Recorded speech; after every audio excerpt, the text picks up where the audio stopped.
मोर प्रिय प्रभुंकर लोक मैंने आसतु आज मैंने माथ्यू रचे सुसमाचार तार 8 पर्वटी को आम अध्ययन करवा। यही 8 पर्व 34 गोटी पद रही अछि। यही 34 गोटी पदरे जो वर्णित विषय मैंने देखा 1 ठारू जे 4 पद पर्यंत एक कुष्ठ रोगीर सुस्थता विषय एठारे वर्णना करा जाय अछि। पुणी 5 पद ठारू जे 13 पद पर्यंत रोमियो सेनापतिंकर विश्वास विषय वर्णना करा जाय अछि। तापरे 14 ठारू 17 जाए अनेक रोगी मान को सुस्थ करिवार विषय वर्णना करा जाय अछि। तापरे 18 पद ठारू 22 पद पर्यंत जीसु को शिष्य हेबार योग्यता कौन हेबा आवश्यक से विषय एठारे वर्णना करा जाय अछि। तापरे 23 पद ठारू 27 पद पर्यंत जेतेबेले हमने देखू झड़ उपरे अधिकार प्रभु यीशु ख्रीष्टंकर केमिति सामर्थ शक्ति से देखाइले से विषय हमने देखा पारुछ। पुणी 28 पद ठारू जे शेष जाए 2 भूतग्रस्त लोक को जीसुंकर सुस्थता विषय आमने देखा पारू। सो वर्तमान आमने तार 1 पद ठारू आमने ध्यान करिबा। जीसु पर्वतरू ओह्लाई आसन्ते बहु संख्यक लोक ताहांक पछे पछे चलिले। आउ देखो जड़े कुष्ठी ताहांक निकट को आसी प्रणाम करी कहिला, हे प्रभु आपण जदि इच्छा करते ताहाले मते सूची करि पारंते। एठारे माने देखिबा पारुछु एक कुष्ठी रोगीर सुस्थता। कुष्ठी रोगी से पहाड़ तले बसी से प्रभुंकर शिक्षा को से शुणुले। परमेश्वर प्रभु जीशु ख्रीष्टंकर वाक्य को से शुणुले, तांकर शिक्षा को से शुणुले। ध्यानर सहित से पहाड़ तले रही से वाक्य को श्रवण करुले। जेतेबेले प्रभु जीशु ख्रीष्ट से पार्वती उपदेश से पहाड़ उपरे थाई शिक्षा देउथिले ताहा ध्यानर सहित से शुणुला। जदि एक कुष्ठी रोगी विषय जदि आमने देखू सही पुरातन नियम रे पूर्व काल रे कुष्ठी रोगी को एक असुचि बोली माना जाउथला। असुचि बोली ताको गणित करा जाउथला। आ ताको गाँ ठारू बाहर ताको रखुथिले। आउ सही कुष्ठी रोग को संक्रमण महासंक्रमण रोग भाव में घोषणा करा जाइथिला सही समय रे। और सेमितिका रोगी मानक निकट को बा सेमितिका रोगी मानक कुष्ठी रोगी लोक मानक कुष्ठी रोगी लोक मानक से माने गाँ रू बाहर ताको रखुथिले आउ तांको निमंते खाद्य पहुँचाई देउथिले। कुष्ठी रोग कहले सही समय रे बहुत बड़ से रोग थिला। आउ सही प्रकार कुष्ठी रोगी को केही मध्य छुईबा पाई मध्य ताको इच्छा करू नथिले। लेवी व्यवस्था पुस्तक 14 पर्व अनुसार जड़े कुष्ठी रोगी को जदि केही छुईला ताहाले 14 दिन पर्यंत ताको असुचि होई रहिबा को पड़ुथिला। आउ जदि कोढ़ी व्यक्ति को किए जदि छुईला ताहाले ताको मध्य 14 दिन पर्यंत ताको गाँ ठारू बाहर रहिबा को पड़ुथिला। तेणु यही कुष्ठी रोग एक समाज ठारू बहिष्कार करा जायथिबा व्यक्ति को दर्शाए। एक समय रे से समाज ही रहुथिला। से रोगी हेबा कारणरू ताको समाज बाहर गाँव बाहर रहिबाकू पड़ुथिला। ସେହି 20 ବ୍ୟକ୍ତି ସହିତ ଯୀଶୁଖ୍ରୀଷ୍ଟଙ୍କର ସାକ୍ଷାତ ହେବାର ବିଷୟ ଆମମାନେ ଏଠାରେ ଦେଖିବାକୁ ପାରୁଅଛୁ। ତେଣୁ ଯେତେବେଳେ ଯୀଶୁ ପର୍ବତରୁ ଓହ୍ଲାଇ ଆସନ୍ତେ ବହୁ ସଂଖ୍ୟକ ଲୋକ ତାହାଙ୍କ ପଛେ ପଛେ ଚାଲିଲେ। ଆଉ ଦେଖ, ଜଣେ କୁଷ୍ଠୀ ତାହାଙ୍କ ନିକଟକୁ ଆସି ପ୍ରଣାମ କରି କହିଲା, ହେ ପ୍ରଭୁ, ଆପଣ ଯଦି ଇଚ୍ଛା କରନ୍ତି ତାହେଲେ ମୋତେ ଶୁଚି କରିପାରନ୍ତି। ଧ୍ୟାନ ଦିଅନ୍ତୁ, ଯେତେବେଳେ ପ୍ରଭୁ ଯୀଶୁଖ୍ରୀଷ୍ଟ ସେ ପାହାଡ଼ରୁ ଉପଦେଶ ଦେଇଥିଲେ, ସେହି ଉପଦେଶ ଏକ ସାଧାରଣ ଉପଦେଶ ନଥିଲା। ତାହା ଏକ ଆକର୍ଷଣୀୟ ଉପଦେଶ ଥିଲା। ତେଣୁ ବହୁ ସଂଖ୍ୟକ ଲୋକମାନେ ତାହାଙ୍କ ପଛେ ପଛେ ଚାଲୁଥିଲେ। ଯେତେବେଳେ ଯୀଶୁଖ୍ରୀଷ୍ଟ ପାହାଡ଼ରୁ ଓହ୍ଲାଇ ଆସନ୍ତେ ବହୁ ସଂଖ୍ୟକ ଲୋକ ଯୀଶୁଙ୍କ ପଛେ ଚାଲିବାକୁ ଲାଗିଲେ। ଯେତେବେଳେ ସେ ପାହାଡ଼ରୁ ଓହ୍ଲାଇ ଆସିଲେ, ସେହି ସମୟରେ କୁଷ୍ଠୀ ରୋଗୀ ତାହାଙ୍କ ନିକଟକୁ ଆସିଲେ।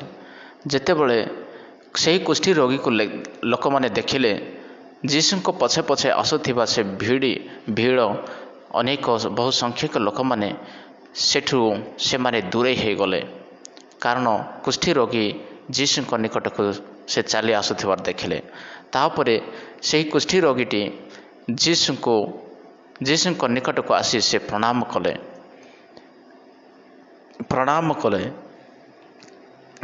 କରିବାର ବିଷୟ ଆମେ ଏଠାରେ ଦେଖିବାକୁ ପାରୁଛୁ। ସେ ନିଜକୁ ନମ୍ରତା କଲେ। ସେହି କୁଷ୍ଠୀ ରୋଗୀଟି ନିଜକୁ ସେ ନମ୍ରତା କଲେ, ପ୍ରଣାମ କଲେ, ପ୍ରଭୁଙ୍କୁ ସେ ଆରାଧନା କଲେ। ଆଉ ଏହି ପ୍ରକାର ସେ ପରମେଶ୍ୱରଙ୍କୁ ବଡ଼ି ନମ୍ରତାର ସହିତ ପ୍ରଭୁଙ୍କ ନିକଟକୁ ଯାଇ ସେ ପ୍ରାର୍ଥନା କରୁଅଛି। ପ୍ରଣାମ କରିବା, ଆରାଧନା କରିବା କେବଳ ପରମେଶ୍ୱରଙ୍କୁ ହିଁ କରାଯାଏ। ତେଣୁ ଯେତେବେଳେ ସେ କୁଷ୍ଠୀ ରୋଗୀ ତାକୁ ପ୍ରଣାମ କଲା, ପରମେଶ୍ୱର ତାଙ୍କୁ ପ୍ରଣାମକୁ ଗ୍ରହଣ କଲେ। ଏଠାରେ ସେ ବ୍ୟକ୍ତିଙ୍କର ସେ କୁଷ୍ଠୀ ରୋଗୀଙ୍କର ପ୍ରାର୍ଥନାକୁ ଆମେ ଦେଖିବାକୁ ପାରୁଅଛୁ। ସେ କହିଲେ ଯେ, ପ୍ରଭୁ, ଯଦି ତୁମେ ଚାହଁ ତାହାହେଲେ ତୁମେ ମୋତେ ସୁସ୍ଥ କରିପାର, ତୁମେ ମୋତେ ଶୁଚି କରିପାର। ଯଦି ତୁମେ ଚାହଁ, ମୁଁ ଚାହିଁଲେ ହେବ ନାହିଁ ପ୍ରଭୁ, କିନ୍ତୁ ତୁମେ ଚାହିଁଲେ ମୋତେ ସୁସ୍ଥ କରିପାରିବ। ମୁଁ ତ ଚାହେଁ କି ମୋତେ ସୁସ୍ଥ କରନ୍ତୁ ବୋଲି, କିନ୍ତୁ ସେ ପ୍ରଭୁଙ୍କ ଉପରେ ସେ ନିବେଦନ କରୁଛି, ଯଦି ତୁମେ ଚାହ ତାହେଲେ ପ୍ରଭୁ ମୋତେ ସୁସ୍ଥ କରିପାରିବ। ଆଉ ସେହି କୁଷ୍ଠୀ ରୋଗୀଟି ପରମେଶ୍ୱରଙ୍କର ସାମର୍ଥ୍ୟକୁ ସେ ଜାଣିପାରିଥିଲା। ପ୍ରଭୁ ଯୀଶୁଖ୍ରୀଷ୍ଟଙ୍କର ସାମର୍ଥ୍ୟ କାର୍ଯ୍ୟକୁ ସେ ଜାଣିପାରିଥିଲା। ତେଣୁ ସେ କହିଲା, ତୁମେ କରିପାରିବ ପ୍ରଭୁ, ଯଦି ତୁମେ ଚାହିଁବ ତାହେଲେ ତୁମେ ଏହି କାର୍ଯ୍ୟକୁ କରିପାରିବ। ଯଦି ତୁମେ ଚାହିଁବ ମୋତେ ଏହି ରୋଗରୁ ମୋତେ ଉଦ୍ଧାର କରିପାରିବ। ସେ ପରମେଶ୍ୱରଙ୍କର ଇଚ୍ଛାକୁ ସେ ପ୍ରାର୍ଥନା ଦ୍ୱାରା ପରମେଶ୍ୱରଙ୍କର ଇଚ୍ଛାକୁ ସେ ଟାଣିଲା। ତାପରେ ପ୍ରଭୁ ଯୀଶୁଖ୍ରୀଷ୍ଟ ମଧ୍ୟ କହିଲେ, ହଁ ଠିକ୍ ଅଛି, ମୁଁ ମଧ୍ୟ ଏହା ଚାହେଁ କି ତୁ ସୁସ୍ଥ ହୋଇଯା। ଆଉ ସେହି କ୍ଷଣି ପ୍ରଭୁ ଯୀଶୁଖ୍ରୀଷ୍ଟ ଆପଣା ହସ୍ତ ବଢ଼ାଇ ତାକୁ ଛୁଇଁଲେ। ତାପରେ କହିଲେ, ମୁଁ ଇଚ୍ଛା କରୁଅଛି, ତୁମେ ଶୁଚି ହୁଅ। ସେହି କ୍ଷଣି ସେ ଆପଣା କୁଷ୍ଠ ରୋଗରୁ ଶୁଚି ହେଲା। ପ୍ରଭୁ ଯୀଶୁ ପ୍ରଥମେ ସେ ଛୁଇଁଲେ, ତାପରେ କହିଲେ, ମୁଁ ଚାହେଁ ତୁମେ ଶୁଚି ହୋଇଯାଅ। ଆକ୍ସନ୍ ଆଣ୍ଡ ୱାର୍ଡ଼, କାର୍ଯ୍ୟ ଏବଂ ବାକ୍ୟ। ଏକ କୁଷ୍ଠୀ ରୋଗୀକୁ କୌଣସି ବ୍ୟକ୍ତି ଯଦି ଛୁଇଁଲେ ସେ ଅପବିତ୍ର ହେଉଥିଲା। ଅପବିତ୍ର ହୋଇ 14 ଦିନ ପର୍ଯ୍ୟନ୍ତ ତାହାକୁ ଗାଁରୁ ବାହାରେ ତାକୁ ରହିବାକୁ ପଡ଼ୁଥିଲା। କିନ୍ତୁ ପ୍ରଭୁ ଯୀଶୁ ଖ୍ରୀଷ୍ଟ ଏଠାରେ ସେ ନିଜ ହସ୍ତରୁ ତାକୁ ଛୁଇଁଲେ। ତାପରେ ସେ ନିଜର ଇଚ୍ଛାକୁ ସେ ପ୍ରକାଶ କଲେ ଯେ ମୁଁ ଚାହୁଁଅଛି ତୁମେ ସୁସ୍ଥ ହୋଇଯାଅ, ତୁମେ ଶୁଚି ହୋଇଯାଅ। ଆଉ ପ୍ରଭୁ ଯୀଶୁ ଖ୍ରୀଷ୍ଟ ତାକୁ ଛୁଇଁଲେ, ତାପରେ କହିଲେ ତୁମେ ସୁସ୍ଥ ହୋଇଯାଅ। ତାପରେ ପ୍ରଭୁ ଯୀଶୁ ଖ୍ରୀଷ୍ଟ ତାହାକୁ କହିଲେ, ସାବଧାନ, କାହାକୁ କୁହ ନାହିଁ, କିନ୍ତୁ ଯାଅ ଆଉ ଯାଜକଙ୍କୁ ନିଜକୁ ଦେଖାଅ। ପୁଣି ମଉସା ଯେଉଁ ନୈବେଦ୍ୟ ବିଷୟରେ ଆଦେଶ ଦେଇଅଛନ୍ତି ତାହା ସେମାନଙ୍କ ନିକଟରେ ସାକ୍ଷ୍ୟ ଦେବା ନିମନ୍ତେ ଉତ୍ସର୍ଗ କର। ଆଉ ସେହି ସମୟରେ ଯେକୌଣସି ବ୍ୟକ୍ତି ରୋଗରୁ ସେ ସୁସ୍ଥ ହେଲା କି ନାହିଁ ତାହା ପ୍ରଥମେ ପ୍ରମାଣ କରିବା ପାଇଁ ଯାଜକଙ୍କ ନିକଟକୁ ଯାଇ ସେମାନେ ଦେଖାଉଥିଲେ। ଯଦି ଯାଜକ ସେ କହିଲା ଯେ ହଁ ଏହି ବ୍ୟକ୍ତିଟି ସୁସ୍ଥ ହେଲା, ସେ ଡିକ୍ଲେୟାର କରିଦେଲା, ତାହେଲେ ମହାଯାଜକଙ୍କ ନିକଟରେ ତାହା ଗ୍ରହଣଯୋଗ୍ୟ ହେବ ଏବଂ ସେ ଶୁଚି ହେଲା ବୋଲି ତାହାକୁ ଗ୍ରହଣ କରାଯିବ। ଆଉ ଏଥିପାଇଁ ପ୍ରଭୁ ଯୀଶୁ ଖ୍ରୀଷ୍ଟ ତାକୁ ମଉସାଙ୍କର ନିୟମ ଅନୁସାରେ, ମଉସାଙ୍କର ବ୍ୟବସ୍ଥା ଅନୁସାରେ ଯାଜକଙ୍କ ନିକଟକୁ ଯାଇ ତାଙ୍କୁ ଦେଖାଇବା ପାଇଁ ପ୍ରଭୁ ଯୀଶୁ ଖ୍ରୀଷ୍ଟ ତାଙ୍କୁ ସେ କୁଷ୍ଠ ରୋଗୀକୁ ପଠାଇଲେ। ଆଉ ଯେତେବେଳେ କୁଷ୍ଠ ରୋଗୀ ସେଠାକୁ ଗଲେ ଆଉ ନିଜକୁ ଦେଖାଇଲେ, ଆଉ ଯାଜକମାନେ ତାକୁ ଡିକ୍ଲେୟାର କଲେ ଯେ ହଁ ଏ ବ୍ୟକ୍ତି କୁଷ୍ଠ ରୋଗୀରୁ ସୁସ୍ଥତା ପାଇଅଛି। ଆଉ ପ୍ରଭୁ ଯୀଶୁ ଖ୍ରୀଷ୍ଟ କହିଲେ, ତୁମେ କାହାକୁ କୁହ ନାହିଁ, ଯେଉଁ ତୁମେ ସୁସ୍ଥତା ପାଇଲ ସେ ବିଷୟରେ ତୁମେ କାହାକୁ କୁହ ନାହିଁ। ପ୍ରଭୁ ଯୀଶୁ ଖ୍ରୀଷ୍ଟ ସେ ନିଜର ମହାନ କାର୍ଯ୍ୟ ବିଷୟରେ ସେ ପବ୍ଲିସିଟି କରିବା ପାଇଁ ସେ ଚାହୁଁନଥିଲେ।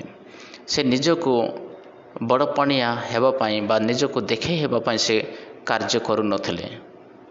ତେଣୁ ସେ କହିଲେ, ତୁମେ କାହାରିକୁ ତୁମେ କୁହ ନାହିଁ, ସିଧା ତୁମେ ଯାଜକଙ୍କ ନିକଟକୁ ଯାଅ ଆଉ ଦେଖାଅ। ତାପରେ ବ୍ୟବସ୍ଥା ଅନୁସାରେ, ଯେଉଁ ମଉସାଙ୍କର ନିୟମ ଅନୁସାରେ ତୁମେ ଯେଉଁ ଚଢ଼ାଇବା, ଯେଉଁ ବଳି, ଯେଉଁ ନୈବେଦ୍ୟ ଚଢ଼ାଇବା କଥା ତାହା ତୁମେ ଚଢ଼ାଅ। କିନ୍ତୁ ସେ ବ୍ୟକ୍ତି, ସେ କୁଷ୍ଠରୋଗରେ ପୀଡ଼ିତ ବ୍ୟକ୍ତି ସେ ଗଲା ଆଉ ନିଶ୍ଚୟ ସେ ଅନ୍ୟମାନଙ୍କୁ ମଧ୍ୟ ଦେଖାଇଥିବ, କହିଥିବ। ତାପରେ ଆମମାନେ 5 ପର୍ବ ଆଗକୁ ଦେଖୁ ରୋମୀୟ ସେନାପତିଙ୍କର ବିଶ୍ୱାସ ବିଷୟରେ। ଲେଖା ଅଛି, ଯୀଶୁ କଫରନାହୁମରେ ପ୍ରବେଶ କରନ୍ତେ ଜଣେ ଶତ ସେନାପତି ତାହାଙ୍କ ନିକଟକୁ ଆସି ବିନତି କରି କହିଲେ, ହେ ପ୍ରଭୁ, ମୋହର ଦାସ ପକ୍ଷାଘାତ ରୋଗରେ ଅତିଶୟ ଯନ୍ତ୍ରଣା ପାଇ ଗୃହରେ ଶଯ୍ୟାଗତ ଅଛି। ଯୀଶୁ ତାହାକୁ କହିଲେ, ମୁଁ ଯାଇ ତାହାକୁ ଆରୋଗ୍ୟ କରିବି। କିନ୍ତୁ ଶତ ସେନାପତି ଉତ୍ତର ଦେଲେ, ପ୍ରଭୁ, ଆପଣ ଯେ ମୋ ଘରେ ପାଦ ପକାଇବେ ମୁଁ ଏପରି ଯୋଗ୍ୟ ନୁହେଁ, କିନ୍ତୁ କେବଳ ପଦେ ଆଜ୍ଞା କରନ୍ତୁ, ମୋହର ଦାସ ସୁସ୍ଥ ହେବ। କାରଣ ମୁଁ ପରାଧୀନ ମନୁଷ୍ୟ ହେଲେ ସୁଦ୍ଧା ମୋହର ଅଧୀନରେ ସୈନ୍ୟମାନେ ଅଛନ୍ତି। ମୁଁ ଜଣକୁ ଯାଅ କହିଲେ ସେ ଯାଏ, ଅନ୍ୟକୁ ଆସ କହିଲେ ସେ ଆସେ, ପୁଣି ମୋହର ଦାସକୁ ଏହା କର କହିଲେ ସେ ତାହା କରେ। ଏଠାରେ ଧ୍ୟାନ ଦିଅନ୍ତୁ, ସେହି ଶତ ସେନାପତିଙ୍କର ବିଶ୍ୱାସକୁ ଆମମାନେ ଦେଖିବାକୁ ପାରୁଅଛୁ। ତାଙ୍କର ବିଶ୍ୱାସ ଏମିତି ମଜବୁତ ବିଶ୍ୱାସ ଥିଲା ପ୍ରଭୁ ଯୀଶୁ ଖ୍ରୀଷ୍ଟଙ୍କ ଉପରେ ଯେ ସେ ପ୍ରଭୁ ଯୀଶୁ ଖ୍ରୀଷ୍ଟଙ୍କୁ କଷ୍ଟ ଦେବାକୁ ସେ ଚାହୁଁନଥିଲେ। ସେ କହିଲେ, ପ୍ରଭୁ, ଆପଣ ଯଦି ପଦେ ଆଜ୍ଞା ଦେଲେ ମୋହର ଦାସଟି ସୁସ୍ଥ ହେବ। ଆପଣଙ୍କୁ ମୋ ଘରକୁ ଆସିବାକୁ ଆବଶ୍ୟକ ନାହିଁ। ମୁଁ ଯୋଗ୍ୟ ନୁହେଁ, ମୁଁ ଜଣେ ପାପୀ ମନୁଷ୍ୟ। ନିଜକୁ ସେ ନତ କରୁଛି, ନିଜକୁ ନମ୍ର କରୁଅଛି। ତାପରେ ପ୍ରଭୁଙ୍କୁ से सम्मान देउछि आमने देखा पारुछु। तापरे से यही सत सेनापतिंकर विश्वास को देखि प्रभु यीशु ख्रीष्ट कौन कहले जे चमत्कृत होई पछरे आसुथिबा लोक मानकु कहले मु तुममानकु सत्य कहूअछि इस्राएल मध्यरे काहारी ठारे एडे बड़ विश्वास मु पाई नाही, किंतु मु तुममानकु कहूअछि अनेक पूर्व ओ पश्चिमरु आसी अब्राहम इसाक ओ जाकबଙ୍କ सहित स्वर्ग राज्य रे भोजन रे बसिबे।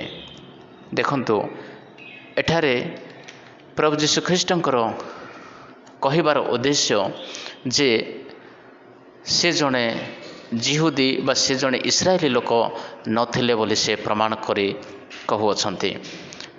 प्रभु यीशु ख्रीष्ट से जिहुदी जाति रे आसीथिले, आउ से केवल जिहुदी मानक पई आसी नथिले, से केवल गोटे जातिर लोक मानक पई आसी नथिले, से केवल गोटे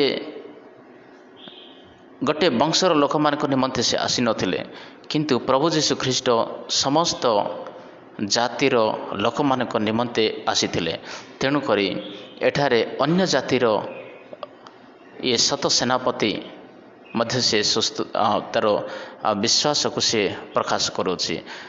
प्रभु यीशु ख्रीष्ट अन्य जातिर लोक मानक मध्य सुस्थता कले।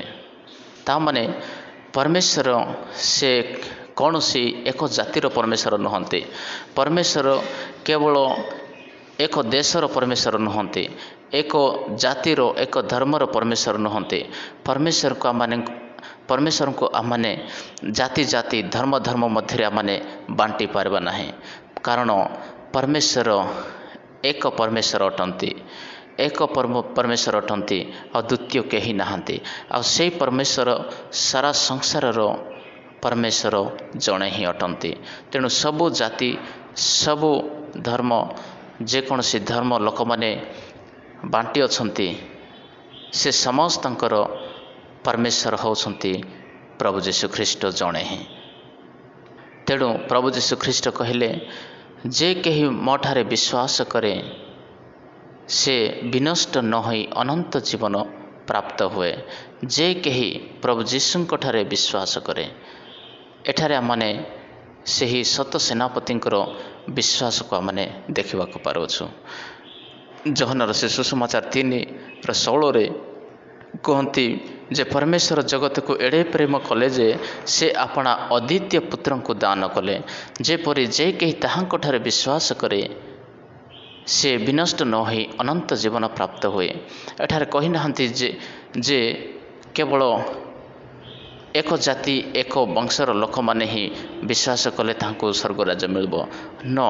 एठारे परमेश्वर वाक्य आमान को स्पष्ट भाव रे कहे जे कहीं ताहांक ठारे विश्वास करे। एठारे जे कहीं जेकोसी जातिर लोक मध्य होई थाओ, सारा संसार लोक मानक निमंते यही वाक्य जे कहीं ताहांक ठारे विश्वास करे से विनष्ट न होई अनंत जीवन प्राप्त हुए।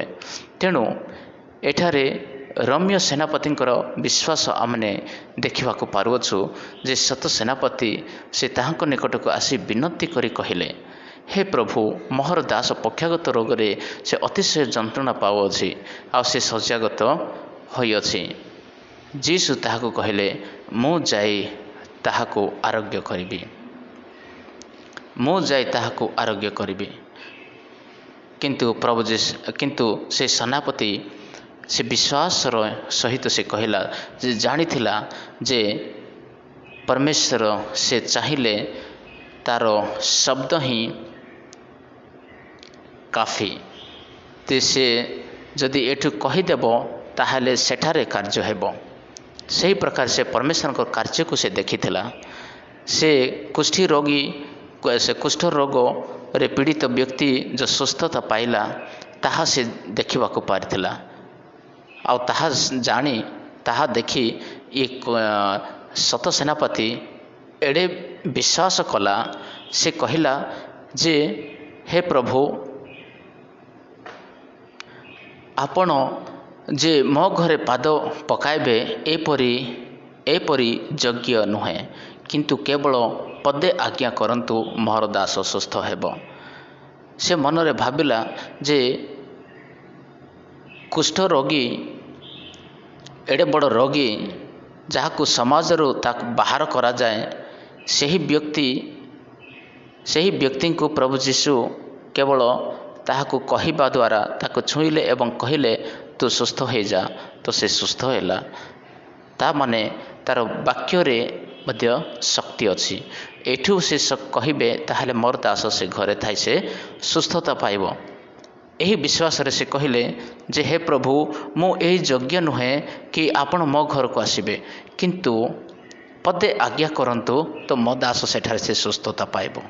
ତେଣୁ ତାଙ୍କର ବିଶ୍ୱାସକୁ ଦେଖି ପ୍ରଭୁ ଯୀଶୁଖ୍ରୀଷ୍ଟ ସେହି ତାଙ୍କ ପଛରେ ଆସିବା ଲୋକମାନଙ୍କୁ ସେ ଶିକ୍ଷା ଦେଲେ ଯେ ଦେଖ, ମୁଁ ଏହି ପ୍ରକାର ବିଶ୍ୱାସ ମୁଁ ଇସ୍ରାଏଲ ଲୋକମାନଙ୍କ ମଧ୍ୟରେ ମୁଁ ପାଇନାହିଁ। ତେଣୁ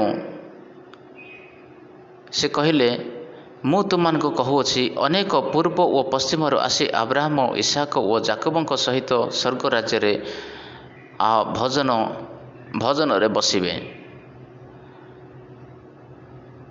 ମାତ୍ର ରାଜ୍ୟର ସନ୍ତାନମାନେ ବାହାର ଅନ୍ଧକାରରେ ପକାଯିବେ। ସେଠାରେ ରୋଦନ ଓ ଦନ୍ତର କିଳିମିଳି ହେବ। କେବଳ ନାମକୁ ମୁଁ ଆବ୍ରାହମଙ୍କର ବଂଶ, ମୁଁ ଇସାକଙ୍କର ବଂଶ, ମୁଁ ଯାକୋବଙ୍କର ବଂଶ ବୋଲି କହିଲେ ହେବ ନାହିଁ। କିନ୍ତୁ ଯେକୌଣସି ବଂଶର ଲୋକ ହେଇଥାଉ ନା କାହିଁକି, ଯେକୌଣସି ଜାତିର ଲୋକ ହେଇଥାଉ ନା କାହିଁକି, ପ୍ରଭୁ ଯୀଶୁଖ୍ରୀଷ୍ଟଙ୍କ ଉପରେ ସେ ଯଦି ବିଶ୍ୱାସ କରେ ତାହାହେଲେ ସେ ସ୍ୱର୍ଗ ରାଜ୍ୟରେ ସ୍ଥାନ ପାଇବ। ତେଣୁ ସେ କହିଲେ ଯେ କେବଳ ନାମକୁ ମୁଁ ଆବ୍ରାହମଙ୍କର ସନ୍ତାନ, ଇସାକଙ୍କର ସନ୍ତାନ, ଯାକୋବଙ୍କର ସନ୍ତାନ କହିଲେ ହେବ ନାହିଁ, କିନ୍ତୁ ପ୍ରକୃତରେ ପ୍ରଭୁ ଯୀଶୁଖ୍ରୀଷ୍ଟଙ୍କ ଉପରେ ବିଶ୍ୱାସ କରିବା ଏବଂ ତାହାଙ୍କ ବାକ୍ୟ ଅନୁସାରେ ଚାଲିବା ଲୋକ ହିଁ ସେ ସ୍ୱର୍ଗ ରାଜ୍ୟରେ ପ୍ରବେଶ କରିପାରିବ। ତେଣୁ ବିଶ୍ୱାସ ନ କରିବା ବ୍ୟକ୍ତି ପରମେଶ୍ୱରଙ୍କ ରାଜ୍ୟରେ ଯୋଗ୍ୟ ନୁହେଁ। କାହା ଉପରେ ବିଶ୍ୱାସ କରିବା? ପ୍ରଭୁ ଯୀଶୁଖ୍ରୀଷ୍ଟଙ୍କ ଉପରେ ବିଶ୍ୱାସ କରିବା। ପ୍ରଭୁ ଯୀଶୁଖ୍ରୀଷ୍ଟଙ୍କର ଶିଷ୍ୟମାନଙ୍କ ବିଶ୍ୱାସକୁ ଆମମାନେ ଦେଖିବାକୁ ପାରୁ। ଯୀଶୁଖ୍ରୀଷ୍ଟ କହିଲେ ଯେ ଚାଲ ଏହି ସମୁଦ୍ରକୁ ଆମମାନେ ପାର ହୋଇ ଆର ପାରକୁ ଯିବା। ସେ ଆଦେଶ କଲେ, ସେ ରିକ୍ୱେଷ୍ଟ କଲେ ନାହିଁ, ସେ ଆଦେଶ କଲେ ସମୁଦ୍ରର ଆର ପାରିକୁ ଯିବା। ଆଉ ସେହି ସମୟରେ ଯୀଶୁଖ୍ରୀଷ୍ଟ ମଧ୍ୟ ତାଙ୍କ ସଙ୍ଗରେ ଥିଲେ। ଆଉ ଯୀଶୁଖ୍ରୀଷ୍ଟ ସେହି ନୌକାରେ, ସେ ଜାହାଜରେ ସେ ଶୋଇପଡ଼ିଲେ। ଆଉ ଠିକ୍ ସେହି ସମୟରେ ଝଡ଼ ବତାସ, ଆନ୍ଧି ତୁଫାନ ହେଲା। ଆଉ ଯେତେବେଳେ ଜାହାଜଟି ବୁଡ଼ିବାରେ ଲାଗିଲା, ସେମାନେ ଯୀଶୁଙ୍କୁ ଉଠାଇ କହିଲେ, ହେ ପ୍ରଭୁ, ତୁମକୁ କ'ଣ ଚିନ୍ତା ନାହିଁ? ଆମମାନେ ମରିବାର ପାଖେଇ ଆସିଲାଣି, ଆମମାନେ ମରୁଅଛୁ। ଦେଖନ୍ତୁ, ପ୍ରଭୁ ଯୀଶୁଖ୍ରୀଷ୍ଟ ତାଙ୍କ ସଙ୍ଗରେ ଅଛନ୍ତି, ତଥାପି ସେମାନଙ୍କର ବିଶ୍ୱାସ ନାହିଁ। ପ୍ରଭୁ ଯୀଶୁଖ୍ରୀଷ୍ଟଙ୍କୁ ବିଶ୍ୱାସ ସେମାନେ ଏପର୍ଯ୍ୟନ୍ତ କରିନାହାନ୍ତି। ତେଣୁ ସେମାନେ କହୁଛନ୍ତି, ପ୍ରଭୁ, ଆମମାନେ ନାଶ ହୋଇଯାଉଛୁ, ଆମେ ନଷ୍ଟ ହୋଇଯାଉଛୁ, ତୁମେ ଶୁଅଛ। ଏହି ପ୍ରକାର କହି ପ୍ରଭୁ ଯୀଶୁଖ୍ରୀଷ୍ଟଙ୍କୁ ସେମାନେ ଉଠାଉଛନ୍ତି। ତେଣୁ ପ୍ରଭୁ ଯୀଶୁଖ୍ରୀଷ୍ଟ କହିଲେ, ହେ ଅଳ୍ପ ବିଶ୍ୱାସୀ, ତୁମମାନଙ୍କର ବିଶ୍ୱାସ କାହିଁକି ତୁମେ ଡରୁଅଛ? ମୋର ପ୍ରିୟ, ଆମମାନଙ୍କର ବିଶ୍ୱାସ ମଜବୁତ ଏକ ଉତ୍ତମ ବିଶ୍ୱାସ ହେବା ଆବଶ୍ୟକ। ଏହି ସତ ସେନାପତିଙ୍କର ବିଶ୍ୱାସ ପରି ଆମମାନେ ନାଶ ହେବା ନାହିଁ, ଆମମାନେ ବିନାଶ ହେବା ନାହିଁ, କାରଣ ପ୍ରଭୁ ଯୀଶୁଖ୍ରୀଷ୍ଟ ଆମମାନଙ୍କ ସଙ୍ଗରେ ଅଛନ୍ତି। ଏକ ବିଶ୍ୱାସୀ ସହିତ ପ୍ରଭୁ ଯୀଶୁଖ୍ରୀଷ୍ଟ ସଦାସର୍ବଦା ରହନ୍ତି। ତେଣୁ କେବେ ମଧ୍ୟ ସେ ନିରାଶ ହେବାକୁ ଦେବେ ନାହିଁ। କେବେ ମଧ୍ୟ ସେ ମଲେ ସୁଦ୍ଧା ସେ ନରକକୁ ଯିବ ନାହିଁ, କାରଣ ସେ ପରମେଶ୍ୱରଙ୍କ ବାକ୍ୟ ଅନୁସାରେ ସେ ଚାଲୁଛି, ପରମେଶ୍ୱରଙ୍କର ଉପରେ ସେ ଭରସା ରଖିଅଛି। କିନ୍ତୁ ଆମମାନଙ୍କର ବିଶ୍ୱାସ ଅଧୁରା ବିଶ୍ୱାସ ହେବା ଯୋଗୁଁ ଆମମାନେ ଜୀବନରେ କଷ୍ଟ ଯନ୍ତ୍ରଣା ଆମମାନେ ଅନୁଭବ କରୁଛୁ। ତେଣୁ ଏକ ବିଶ୍ୱାସୀକୁ ଅଳ୍ପ ବିଶ୍ୱାସୀ ହେବା କଥା ନୁହେଁ। ଏକ ବିଶ୍ୱାସୀକୁ ଏକ ପରିପକ୍ୱ ବିଶ୍ୱାସୀ ହେବା ଆବଶ୍ୟକ। ଆମମାନେ ଦେଖିବାକୁ ପାରୁଅଛୁ ଯେ ସେହି ସତ ସେନାପତିକୁ ପ୍ରଭୁ ଯୀଶୁ ଖ୍ରୀଷ୍ଟ କହିଲେ, ଯାଅ, ତୁମ୍ଭେ ଯେପରି ବିଶ୍ୱାସ କରୁଅଛ ତୁମ୍ଭ ପ୍ରତି ସେହିପରି ଘଟୁ। ସେହି ଦଣ୍ଡରେ ଦାସଟି ସୁସ୍ଥ ହେଲା। ଦେଖନ୍ତୁ, ସେହି ଦଣ୍ଡରୁ ଦାସଟି ସେହି କ୍ଷଣି ସୁସ୍ଥ ହେଲା, କାରଣ ସତ ସେନାପତିଙ୍କର ବିଶ୍ୱାସ ସେହି ପ୍ରକାର ବିଶ୍ୱାସ ଥିଲା। ମୋର ପ୍ରିୟ ପ୍ରଭୁଙ୍କର ଲୋକମାନେ, ଆମମାନଙ୍କର ବିଶ୍ୱାସ ଆଜି କି ପ୍ରକାର? ଆମମାନଙ୍କର ବିଶ୍ୱାସ କେତେ ପକ୍କା ବିଶ୍ୱାସ, କେତେ ମଜବୁତ ବିଶ୍ୱାସ, କି ପ୍ରକାର ବିଶ୍ୱାସ ଆମମାନଙ୍କର ଅଛି? ଆମେ ନିଜକୁ ପରୀକ୍ଷା କରୁ। ଏକ ବିଶ୍ୱାସୀ ହୋଇ ମଧ୍ୟ ଅନେକ ଲୋକମାନେ ଅବିଶ୍ୱାସୀ ଲୋକମାନଙ୍କ ପରି ସେମାନେ ଚିନ୍ତା କରନ୍ତି। ଆଜିକାଲି ଲୋକମାନେ କରୋନା ରୋଗକୁ ନେଇ ଅନେକ ଲୋକମାନେ ଡରି ଯାଇଛନ୍ତି ଆଉ ସେମାନେ ଚିନ୍ତିତ ହୋଇ ଅଛନ୍ତି। ଆପଣଙ୍କୁ ଡରିବାର ଆବଶ୍ୟକ ନାହିଁ, କାରଣ ଆମମାନଙ୍କର ପରମେଶ୍ୱର ଆମମାନଙ୍କ ସଙ୍ଗରେ ଅଛନ୍ତି। ତାଙ୍କ ଉପରେ ଆମେ ଭରସା ରଖିବା, ବିଶ୍ୱାସ ରଖିବା ଆମମାନଙ୍କର କର୍ତ୍ତବ୍ୟ ଅଟେ। ଯଦ୍ୟପି ଆପଣ ମରିଯାଉଅଛନ୍ତି, ସେ କରୋନା ଆପଣଙ୍କୁ ସେ ନରକକୁ ନେବ ନାହିଁ। ସେହି ମୃତ୍ୟୁ ଅବଶ୍ୟ ଘଟିପାରେ, କିନ୍ତୁ ପରମେଶ୍ୱର ଆପଣଙ୍କର ଆତ୍ମାକୁ ସେ ସ୍ୱର୍ଗରେ ସ୍ଥାନ ଦେବେ। ତେଣୁ ଆପଣମାନେ ସେ କରୋନା ରୋଗକୁ ନେଇ ଭୟଭୀତ ହେବାର ଆବଶ୍ୟକ ନାହିଁ। ଆଜି ନାହିଁ ତ କାଲି ଆମମାନଙ୍କୁ ଦିନେ ନା ଦିନେ ଏହି ସଂସାରକୁ ଛାଡ଼ିବାକୁ ହିଁ ପଡ଼ିବ। କେବଳ ଏହି କରୋନା ହିଁ ନାହିଁ, ଆପଣ ଯଦି କାରରେ ଯାଉଥିବେ, ସଡନ୍ଲି ଆକ୍ସିଡେଣ୍ଟ ହୋଇଯିବେ ଆଉ ସେଠି ମଧ୍ୟ ମୃତ୍ୟୁ ହୋଇପାରେ, କିମ୍ବା ଯେକୌଣସି ସମସ୍ୟା ରୋଗ ଆସିଯାଏ ଆଉ ସେଥିରୁ ମଧ୍ୟ ମରିପାରିବେ। ହାର୍ଟ ଆଟାକ୍ ହୋଇ ମଧ୍ୟ ମରିପାରିବେ। ମୃତ୍ୟୁ ଦିନେ ନା ଦିନେ ଆସିବ। ବିନା ମରି ଆମମାନେ ସ୍ୱର୍ଗକୁ ଯାଇପାରିବା ନାହିଁ। ତେଣୁ ଏହି ମାଟିର ଶରୀରକୁ ଆମମାନଙ୍କୁ ମାଟିରେ ଛାଡ଼ିବାକୁ ପଡ଼ିବ। ଏକ ମନୁଷ୍ୟ ଜନ୍ମ ହୋଇଛି ମାନେ ତା'ର ମୃତ୍ୟୁ ହେବା ସୁନିଶ୍ଚିତ, କିନ୍ତୁ ତା'ର ସମୟ ନିର୍ଦ୍ଧାରିତ ନାହିଁ। ତା'ର ସମୟ ନିର୍ଦ୍ଧାରିତ ନାହିଁ କେବେ ତା'ର ମୃତ୍ୟୁ ହେବ। ଆଉ ଯେକୌଣସି ମାଧ୍ୟମରେ ଆମମାନଙ୍କୁ ମୃତ୍ୟୁର ସମ୍ମୁଖୀନ କରିବାକୁ ପଡ଼ିବ। କିନ୍ତୁ ଧ୍ୟାନ ଦିଅନ୍ତୁ, ଏହି ମାଟି ଶରୀର ଯେକୌଣସି ରୋଗରୁ କିମ୍ବା ମହାମାରୀରୁ ଆକ୍ରାନ୍ତ ହୋଇ ମରୁ, କିନ୍ତୁ ପରମେଶ୍ୱରଙ୍କର ହସ୍ତ ଆମମାନଙ୍କ ଉପରେ ଅଛି ଆଉ ଆମମାନଙ୍କର ଆତ୍ମା ପରମେଶ୍ୱରଙ୍କ ସାଙ୍ଗରେ ରହିବ। ଏଥିପାଇଁ ଏହି ବିଶ୍ୱାସର ସହିତ ଆପଣମାନେ ଜୀବନ ବ୍ୟତୀତ କରନ୍ତୁ। ତେଣୁ ଏକ ବିଶ୍ୱାସୀ ବ୍ୟକ୍ତିକୁ, ଏକ ପ୍ରଭୁଙ୍କର ବ୍ୟକ୍ତିକୁ ମୃତ୍ୟୁ ବିଷୟରେ ଯଦି ସେ ଚିନ୍ତା କରେ, ତାହେଲେ ସେ ପ୍ରକୃତ ବିଶ୍ୱାସୀ ନୁହେଁ। ମୃତ୍ୟୁର ଚିନ୍ତା ଏକ ମସିହୀ, ଏକ ଖ୍ରୀଷ୍ଟୀୟ ବ୍ୟକ୍ତିଙ୍କୁ ତା'ର ଚିନ୍ତା ରହିବା ଆବଶ୍ୟକ ନୁହେଁ। ତେଣୁ ପ୍ରଭୁ ଯୀଶୁ ଖ୍ରୀଷ୍ଟ ତାଙ୍କ ଶିଷ୍ୟମାନଙ୍କୁ କହିଲେ, ହେ ଅଳ୍ପ ବିଶ୍ୱାସୀ କହିଲେ, ଭୌତିକ ମୃତ୍ୟୁକୁ ଭୟ କରିବା ଲୋକମାନେ ପ୍ରଭୁ ଯୀଶୁ ଖ୍ରୀଷ୍ଟଙ୍କ ଉପରେ ଭରସା ରଖିବା ପରେ ମଧ୍ୟ ଭୟ କାହିଁକି? ପ୍ରଭୁ ଯୀଶୁ ଖ୍ରୀଷ୍ଟ କହିଲେ ଯେ ପୁନରୁତ୍ଥାନ ଏବଂ ଜୀବନ ମୁଁ ହିଁ ଅଟେ। ଏହି ବାକ୍ୟକୁ ଶୁଣିଲା ପରେ ମଧ୍ୟ ଆମମାନେ ଭୟ କାହିଁକି କରିବା? ଏତିକି ହିଁ ନୁହଁ, ପରମେଶ୍ୱର ସେ ଆମମାନଙ୍କ ସଙ୍ଗରେ ରହୁଅଛନ୍ତି, ତ ଆମମାନଙ୍କୁ ଭୟ କରିବାର ଆବଶ୍ୟକ କ'ଣ? ପରମେଶ୍ୱର ହିଁ ଆମମାନଙ୍କର ସୁରକ୍ଷାକାରୀ, ସେ ଆମମାନଙ୍କର ଉଦ୍ଧାରକାରୀ, ସେ ଆମମାନଙ୍କର ମୁକ୍ତିଦାତା, ସେ ଆମମାନଙ୍କର ଶକ୍ତିଦାତା। ତ ଆମମାନଙ୍କୁ ଭୟ କରିବାର କେଉଁଠି ଆଉ ରହିଲା? ପରମେଶ୍ୱର କହିଲେ, ତୁମ୍ଭକୁ କୌଣସି ବିପଦ ଘଟିବ ନାହିଁ, କିମ୍ବା କୌଣସି ମାରି ତୁମ୍ଭ ତମ୍ବୁ ନିକଟକୁ ଆସିବ ନାହିଁ, କାରଣ ସେ ତୁମ୍ଭର ସବୁ ଗତିରେ ତୁମ୍ଭକୁ ରକ୍ଷା କରିବା ପାଇଁ ଆପଣା ଦୂତଗଣକୁ ତୁମ୍ଭ ବିଷୟରେ ଆଜ୍ଞା ଦେବେ। ତୁମ୍ଭ ଚରଣ ଯେପରି ପଥରରେ ନ ବାଜିବ, ଏଥିପାଇଁ ସେମାନେ ସ୍ୱହସ୍ତରେ ତୁମ୍ଭକୁ ବହିବେ। ଏହି ବାକ୍ୟକୁ ଆମମାନେ ଯେତେବେଳେ ମନେ ପକାଉ ତ ଆମମାନଙ୍କୁ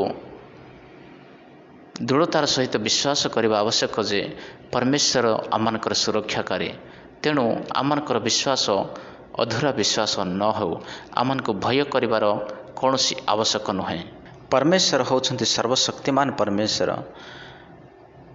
ପରମେଶ୍ୱରଙ୍କ ଅଧୀନରେ ସମସ୍ତ ପୃଥିବୀର ଏବଂ ପୃଥିବୀର ସମସ୍ତ କାର୍ଯ୍ୟ ଶକ୍ତି ରହିଅଛି। ତେଣୁ ଆମମାନଙ୍କୁ ଭୟ କରିବାର ଆବଶ୍ୟକ ନାହିଁ। ସୂର୍ଯ୍ୟ ଚନ୍ଦ୍ରକୁ ମଧ୍ୟ ଜିହୋଶୁଆ ଦିନେ ପ୍ରାର୍ଥନା କରି ଗୋଟିଏ ଦିନ ପର୍ଯ୍ୟନ୍ତ ସ୍ଥଗିତ କରି ରଖିଦେଲେ। ସେହି ପ୍ରକାର ବିଶ୍ୱାସ ଏବଂ ଏ ସମସ୍ତ ଅଧୀନତା ଆମମାନେ ପରମେଶ୍ୱରଙ୍କ ଠାରେ ଥିବାର ଦେଖିବାକୁ ପାରୁଅଛୁ। ଯେତେବେଳେ ଯୀଶୁଖ୍ରୀଷ୍ଟ ସେମାନଙ୍କୁ କହିଲେ, ହେ ଅଳ୍ପ ବିଶ୍ୱାସୀମାନେ, ତୁମେମାନେ କାହିଁକି ଏଡ଼େ ଭୀରୁ? ସେତେବେଳେ ଯୀଶୁ ଉଠି ପବନ ଓ ସମୁଦ୍ରକୁ ଧମକ ଦେଲେ, ଆଉ ସବୁ ଧୀର ସ୍ଥିର ହେଲା। ସେଥିରେ ଲୋକମାନେ ଚମତ୍କୃତ ହୋଇ କହିଲେ, ଏ କିପରି ବ୍ୟକ୍ତି ଯେ ପବନ ଓ ସମୁଦ୍ର ଉଭୟ ତାହାଙ୍କ ଆଜ୍ଞା ମାନନ୍ତି। ପବନ ଓ ସମୁଦ୍ର ଏବଂ ସୂର୍ଯ୍ୟ ଚନ୍ଦ୍ର ତାରାଗଣ ଏବଂ ସମସ୍ତ ପୃଥିବୀ ସେହି ଜୀବିତ ପରମେଶ୍ୱରଙ୍କର ଆଜ୍ଞାକୁ ସେମାନେ ମାନନ୍ତି ଏବଂ ପରମେଶ୍ୱରଙ୍କର ଆଜ୍ଞା ଅନୁସାରେ ସମସ୍ତେ କାର୍ଯ୍ୟ କରନ୍ତି। ଆମମାନେ ସେହି ଜୀବିତ ଏବଂ ସେହି ମହାନ ପରମେଶ୍ୱରଙ୍କ ଉପରେ ଆମମାନଙ୍କର ଦୃଢ଼ତାର ସହିତ ଆମମାନଙ୍କର ବିଶ୍ୱାସ ରହିବା ନିତାନ୍ତ ଆବଶ୍ୟକ ଅଟେ। ପୁଣି 28 ପଦ ଠାରୁ ଆମମାନେ ଯଦି ଆଗକୁ ଆମମାନେ ଦେଖିବା, ତାହେଲେ ଏଠାରେ ଆମମାନେ ଦେଖିବାକୁ ପାରୁ ଯେ ପରେ ସେ ପାରିରେ ଗଦରୀୟମାନଙ୍କ ଅଞ୍ଚଳରେ ଯୀଶୁ ଉପସ୍ଥିତ ହୁଅନ୍ତେ 2 ଜଣ ଭୂତଗ୍ରସ୍ତ ସମାଧି ସ୍ଥାନରୁ ବାହାରି ତାହାଙ୍କୁ ଭେଟିଲେ। ସେମାନେ ଏପରି ଦୁର୍ଦ୍ଦାନ୍ତ ଥିଲେ ଯେ ସେହି ବାଟ ଦେଇ କେହି ଯିବା ଆସିବା କରିପାରୁନଥିଲେ। ଆଉ ଦେଖ, ସେମାନେ ଚିତ୍କାର କରି କହିଲେ, ହେ ଈଶ୍ୱରଙ୍କ ପୁତ୍ର, ତୁମ୍ଭ ସଙ୍ଗରେ ଆମମାନଙ୍କର କ'ଣ ଅଛି? ସମୟ ନ ହେଉଣୁ ତୁମ୍ଭେ କି ଆମମାନଙ୍କୁ ଯନ୍ତ୍ରଣା ଦେବା ପାଇଁ ଏଠାକୁ ଆସିଲ? ଆଉ ସେମାନଙ୍କଠାରୁ ଦୂରରେ ଗୋଟିଏ ବଡ଼ ଘୁଷୁରି ପଲ ଚରୁଥିଲା। ସେଥିରେ ଭୂତଗୁଡ଼ାକ ତାହାଙ୍କୁ ବିନତି କରି କହିବାକୁ ଲାଗିଲେ, ଯେବେ ଆମମାନଙ୍କୁ ଛଡ଼ାଅ, ତେବେ ଘୁଷୁରି ପଲ ଭିତରକୁ ପଠାଇ ଦିଅ। ଯୀଶୁ ସେମାନଙ୍କୁ କହିଲେ, ଯାଅ। ସେଥିରେ ସେମାନେ ବାହାରି ଘୁଷୁରି ଗୁଡ଼ାକ ଭିତରେ ପଶିଲେ। ଆଉ ଦେଖ, ପଲଯାକ ଅତି ବେଗରେ ଦୌଡ଼ିଯାଇ ତୀଖ ସ୍ଥାନ ଦେଇ ସମୁଦ୍ରରେ ପଡ଼ି ବୁଡ଼ିମଲେ। ପୁଣି ଚରାଉଥିବା ଲୋକମାନେ ପଳାଇଗଲେ ଏବଂ ନଗରକୁ ଯାଇ ସମସ୍ତ ବୃତ୍ତାନ୍ତ ଓ ଭୂତଗ୍ରସ୍ତ ଲୋକଙ୍କ ପ୍ରତି ଯାହା ଯାହା ଘଟିଥିଲା ସେହି ସବୁ ଜଣାଇଲେ। ଆଉ ଦେଖ, ନଗରର ସମସ୍ତ ଲୋକ ଯୀଶୁଙ୍କ ସହିତ ସାକ୍ଷାତ କରିବା ପାଇଁ ବାହାରି ଆସିଲେ। ପୁଣି ତାହାଙ୍କୁ ଦେଖି ସେମାନଙ୍କ ସୀମାରୁ ପ୍ରସ୍ଥାନ କରିବାକୁ ବିନତି କଲେ। ଏଠାରେ ଧ୍ୟାନ ଦିଅନ୍ତୁ, ସେ ଭୂତମାନେ ପ୍ରଭୁ ଯୀଶୁଖ୍ରୀଷ୍ଟଙ୍କୁ ଦେଖିଲେ। ଆଉ ଦୂରରୁ ଦେଖି ସେମାନେ ପ୍ରଭୁ ଯୀଶୁଖ୍ରୀଷ୍ଟଙ୍କୁ ବିନତି କରିବାକୁ ଲାଗିଲେ। ସେମାନେ ପଚାରିଲେ ନାହିଁ ଯେ ତୁମେ କିଏ ବୋଲି, କିନ୍ତୁ ତାଙ୍କୁ ଦେଖୁ ଦେଖୁ ସେହି ଭୂତମାନେ କହିଲେ ଯେ, ହେ ପରମ ପ୍ରଧାନ ପରମେଶ୍ୱରଙ୍କର ପୁତ୍ର ପ୍ରଭୁ ଯୀଶୁ, ତୁମେ ସମୟ ନ ହେଉଣୁ ସମୟ ପୂର୍ବରୁ ଆମମାନଙ୍କୁ ବାହାର କରିବାକୁ କାହିଁକି ଇଚ୍ଛା କରୁଅଛ? ଏଠାରେ ସମୟର କଥା ମାନେ ଦେଖିବାକୁ ପାରୁଅଛୁ। शैतान देखंतु शैतान परमेश्वर को जानी अछि तेणु से परमेश्वर को विषय से कहूँ हे परम प्रधान परमेश्वर पुत्र प्रभु यीशु ख्रीष्ट समय हेबा पूर्व आम को समय न हेबा पूर्व आम को कहीं बाहर करने को आसुछ समयर कथा भूत शैतान माने कहूअछंती कारण परमेश्वर से समय को समस्त कार्य निमंते समय को निरूपित करी चलती प्रत्येक कार्य पाई परमेश्वर समय रही अछि शैतान को जना थिला दुष्टात्मा को जना थिला जे मते नष्ट करिबार समय एबे नाही मते से नरक को अग्निकुंड रे पकेबार समय एबे नाही जे प्रथम फर्स्ट कमिंग रे नाही सेकंड कमिंग रे मध्य नाही जेते बेले सेकंड कमिंग परे 1000 वर्ष शासन हैला परे विचार हेबा न्याय समय रे मते सही नरक को पठा हेबो ताहा होछि मोर अंतिम समय किंतु वर्तमान समय न हेउणु मते काहेकि मते विनाश करने को आसीअछ बोली शैतान बा दुष्टात्मा प्रभु यीशु ख्रीष्ट को एठारे विनती करुअछंती जदि आमने 14 पदर देखु पर यीशु पितर गृह को आसी तांको शाशु को ज्वर रे सज्जागत थिबा देखिले सेथिरे से ताहांको हस्त स्पर्श कले आउ ताहांको ज्वर छाड़ी गला पुणी से उठी ताहांकर सेवा करने को लगिला संध्या हुंते लोक माने अनेक भूतग्रस्त लोक मान को ताहांको निकट को आनिले सेथिरे से कथा मात्र के भूत गुड़ा को छड़ाइले एवं समस्त पीड़ित लोकों को सुस्थ कले जेपरी जिशा भाववादी द्वारा उक्त यही वाक्य सफल हुए से निजे आमମାନଙ୍କର दुर्बलता सबू ग्रहण कले और व्याधि सबू बहन कले आमने देखा पारुअछु जे पितरंकर शाशु को से ज्वर रे पीड़ित थिबा महिला को से स्पर्श कले आउ सुस्थता हो गला ताहा देखि सही कफरनाहमर लोक माने अनेक जो पीड़ित अवस्था थिले समस्ते विभिन्न प्रकार रोगी माने आसी यीशु को निकट को आसिले एवं प्रभु यीशु ख्रीष्ट से समस्त को से सुस्थता देले तापरे 18 पद ठार माने देखिबा यीशु आपनार चारिआडे लोक समूह देखि आर पारिक जीवा पाई आज्ञा देले पुणी जड़े शास्त्री ताहांको निकट को आसी कहिले हे गुरु आपण जेकोसी स्थान को जीवे मु आपण को अनुगमन करी से जीशु ताहांको कहिले ककिशियाळर गात अच्छी आकाश पक्षीर बसा अच्छी मात्र मनुष्य पुत्रर मुंड गुंजिबार स्थान नाही पुणी शिष्य मानक मध्यरु आउ जणे ताहांको कहिले हे प्रभु प्रथमे जाई मोहर पिता को समाधि देवा निमंते मते अनुमति दियंतु किंतु जीशु ताहांको कहिले मोहर अनुगमन कर मृत मानकु आपना आपना मृत लोकंकु समाधि देवा पाई छाड़ी दियो प्रभुंकर पछरे चलबा पाई प्रभुंकर सेवा कार्य करबा पाई कौनसी विषय आम मान को बाधा न दे पारिवारिक विषय किंबा जेकोसी विषय परमेश्वर को वाक्य को प्रचार करबा बा ईश्वर सेवा कार्य करबा निमंते कौन सी बाधा न आसो तेणु से कहिले जे तुमे मो पछे तुमे मो सहित तुमे चलो मोहर अनुगमन कर सही समय जन शिष्य ताहांको कहिले जे कौन जीशु कहले